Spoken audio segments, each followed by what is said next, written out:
This episode, we take a look at money and marriage, the buying calendar, and financial vices.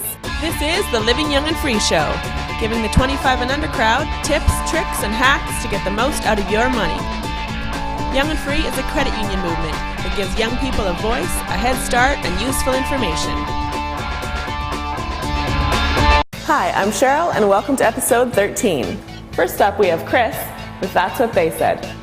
We asked Chris to go talk with other married couples and find out what financial steps they've taken in their relationships. Hey, this is Chris from the Living Young and Free Show.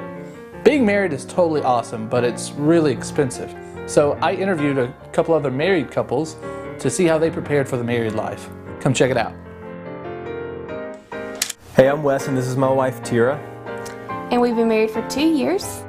My parents they bought us furniture, and both of our parents really chipped in for some stuff. Getting the furniture really helped us out a lot. We didn't have to invest a couple of $1,000s into something. I think the most valuable thing we brought into the marriage together was being debt-free. It's helped with being able to purchase a house, vehicles. When they checked our credit and things like that, everything flowed smoothly. We got good interest rates and things like that by staying debt-free. And we're happy. This is Tony and Natalie Fagioni. We've been married almost 8 years and have 3 children. We were broke, had credit card debt, had no savings, living paycheck to paycheck. We didn't do much of anything. Loans. Yep, student loans on top of that as well. So we were about $17,000 in debt when we got married. When she said I do, she walked into 17 grand in debt. I wish I would have not have gotten that credit card for a t-shirt. And then I wish I hadn't abused it like I did on stuff that I didn't need. Just wasn't really smart with credit card purchases in general. I was the same way. I used it for, cute clothes, and I wish I never would have had one for that reason. I always thought I'd pay it back, and it just piled and piled and piled on top of it. So we did manage our money well. We were able to get out of debt within the first few years of marriage, and led to a lot more freedom. There's no secret here. In preparing for marriage financially, all it takes is managing your money well and staying out of debt. This has been Chris from Young Free, Alabama. Back to you, Cheryl. Thanks, Chris. That's some great advice. Up next, we have Josh, who's going to walk us through the buying calendar. Hey everybody, it's me, Josh, and today we're going to talk about calendars. That's right, calendars.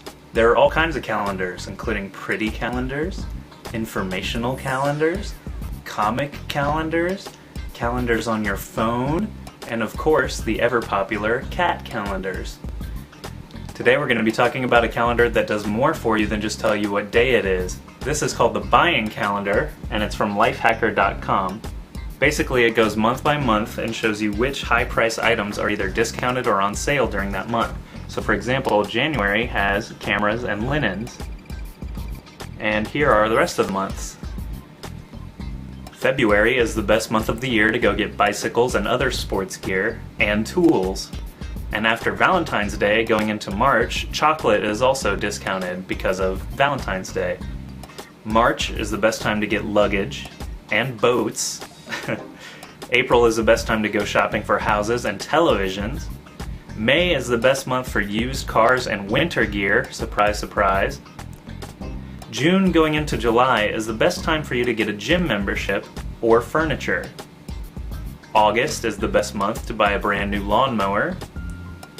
In September, laptops are heavily discounted for back-to-school sales and things like that. October is a great time to get kitchen and cookware and other large appliances like refrigerators. November is the best time to get any sort of candy, obviously because of all the candy left over from Halloween. And December is the best month to go buy a wedding dress or home theater equipment. This is probably due to all the large sales around Christmas time. Well, that's the buying calendar, and you can go get one from lifehacker.com, print it out, and keep it handy for all your big purchases this year. Thanks for watching, and now back to Cheryl. I wonder what month is best to buy pancakes. Thanks, Josh. Now, according to this, I'm too late to buy chocolates, but I'm just in time to buy a boat. Last up, we have Josh, who's going to teach us about financial vices. Thank you, Cheryl. Hey there, Young and Free. I want to talk to you about your financial vices. So I came across this really cool website called GetRichSlowly.org, and it does, guess what? Help you get rich. Slowly. Now, one of the blogs featured on this site talks about controlling your financial vices. But what is a financial vice, you'll say?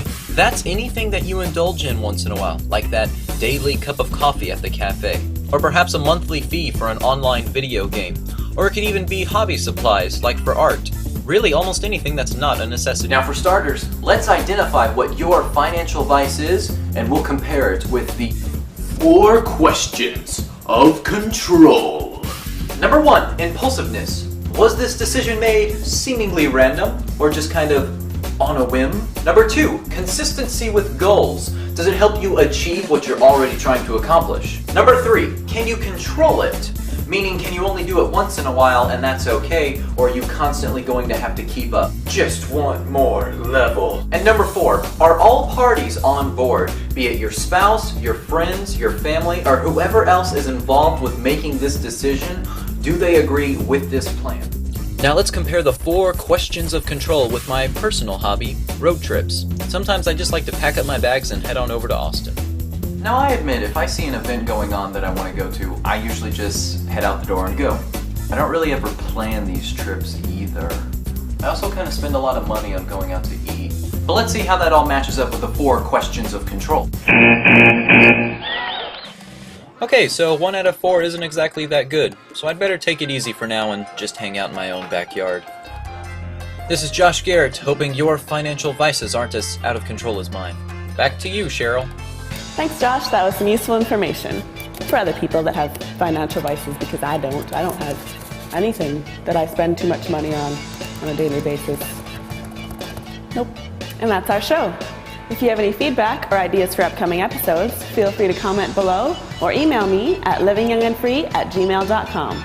Join us next time for more great tips, tricks, and hacks on how to make the most of your money.